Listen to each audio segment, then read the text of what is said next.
Why is Hillary Clinton talking to Lawrence Rockefeller and holding a book about extraterrestrials?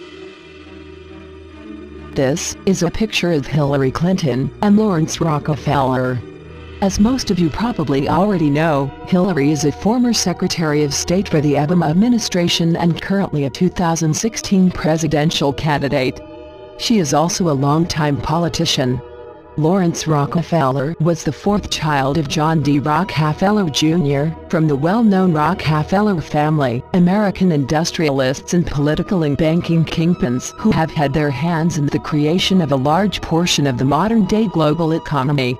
They were behind the creation of the modern-day banking and education systems in the energy and healthcare industries, along with the Trilateral Commission of the United Nations, just to name a few. They are part of that 1% of wealthy people who basically own all of the world's resources.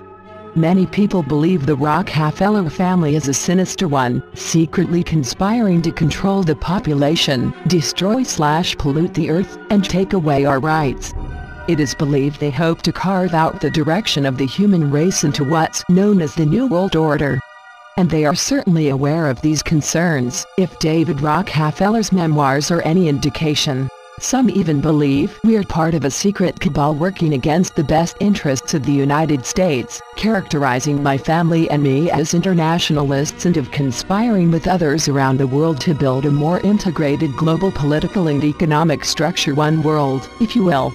If that's the charge, I stand guilty, and I am proud of it. There's a lot of evidence suggesting that the Rockefeller family, as well as the Rothschilds and a few others, have had their hands in some disturbing events relating to environmental destruction, genocide, and more, but that doesn't mean we should point fingers and condemn every single member of the family. Ultimately, we, the human race, are responsible for what is happening on the planet, what has been happening, and what will continue to happen unless we do something about it.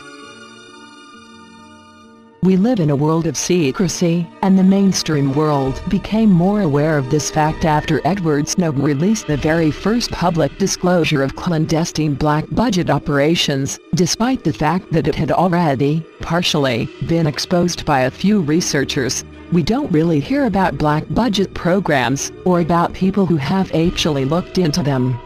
However, the topic was discussed in 2010 by Washington Post journalists Dana Priest and William Arkin. Their investigation lasted approximately 2 years and concluded that America's classified world has become so large, so unwieldy and so secretive that no one knows how much money it costs, how many people it employs, how many programs exist within it, or exactly how many agencies do the same work.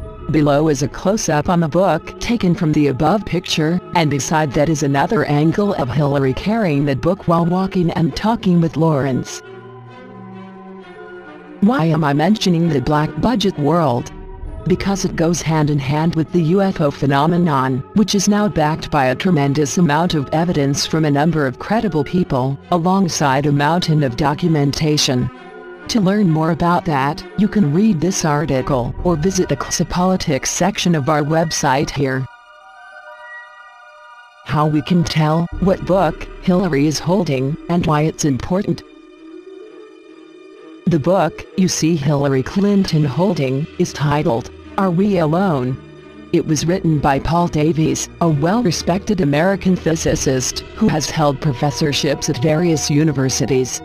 Most of his research has been in the area of quantum field theory. The book ponders the ramifications of contact with intelligent extraterrestrials. If you look closely at the picture above that is zoomed in on the book, you can clearly see it matches the back of Davies' book. You can see the faint star below the eye in both pictures, the bright star that is further away, and the eye on the bottom left. But how do we know that this is really the book Hillary is holding? The reason why I chose to write about this is not because the book simply looks like the work of Davies, but because there is a mountain of evidence to validate the fact that Hillary Clinton, as well as Bill Clinton, initiated an effort alongside Lawrence Rockefeller to encourage the U.S. government to officially disclose the existence of extraterrestrials and confess It's what's become known as the Rockefeller Initiative, a request made by Lawrence Rockefeller to the CIA and the U.S. Air Force to declassify and release all information regarding fessing to the public domain. You can view all of the documents to and from Lawrence Rockefeller to various people regarding this initiative here. They were obtained through the Freedom of Information Act by various researchers, including the Paradigm Research Group, who was responsible for the recent citizen hearing on disclosure about FES. It's also noteworthy to mention here that Harvard University psychologist and Pulitzer Prize winner Dr. John Mack had a great interest in the UFO/extraterrestrial phenomenon. He is most noted in philology for his book titled Abduction: Human Encounters with Aliens. His work was heavily supported by Lawrence Rockefeller, as a report published in the U.S. National Library of Medicine states. His disparate presence from esteemed professor of psychiatry at Harvard Medical School to social activist and believer in alien abductions were as incongruent as the extraordinary assemblage of his supporters, who included venture capitalist Lawrence Rockefeller and attorney Daniel Sheehan, best known for his defense of left-leaning causes.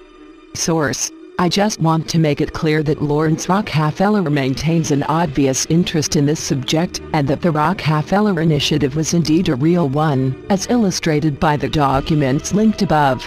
Mack has stated that, yes, it's both. It's both literally, physically happening to a degree, and it's also some kind of psychological, spiritual experience occurring and originating perhaps in another dimension. And so the phenomenon stretches us, or asks us to stretch to open to realities that are not simply the literal physical world, but to extend to the possibility that there are other unseen realities from which our consciousness, our, if you will, learning processes over the past several hundred years have closed us off. Source: I should mention that Mack was one of the main researchers involved in one of the most astonishing UFO witness cases ever to surface, a supposed encounter with over 60 school children in the town of Ruwe, Zimbabwe, on September 16, 1994. The children claimed to have seen multiple hovering objects that resembled what we would describe as spaceships. You can learn more about that case, and view some video footage of the children in 1994 all the way up to the present day in this article. There is something else which lends significant credibility to the link between Hillary and UFO research: her involvement with John Podesta, who is counselor to Barack Obama, former chief of staff at the White House under the Clinton administration, and current head of Hillary Clinton's campaign. He has been quoted as saying, "I'm skeptical about many things, including the notion that government always knows best, and that the people can't be trusted with the truth." The time to pull the curtain back on this subject has long evered. We have statements from the most credible sources, those in a position to know, about a fascinating phenomenon, the nature of which is yet to be determined. John Podesta, taken from Leslie Kean's 2010 New York Times bestseller, FES. Generals, pilots, and government officials go on the record, for which Podesta wrote the foreword.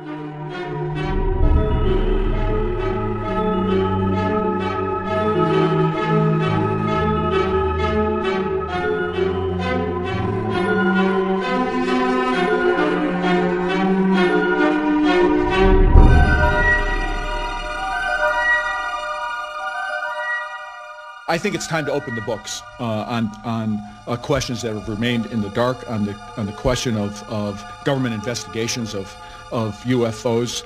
It's time to find out what the truth really is that's out there. We ought to do it really because it's right. We ought to do it because the American people, quite frankly, can handle the truth. And we ought to do it because it's the law.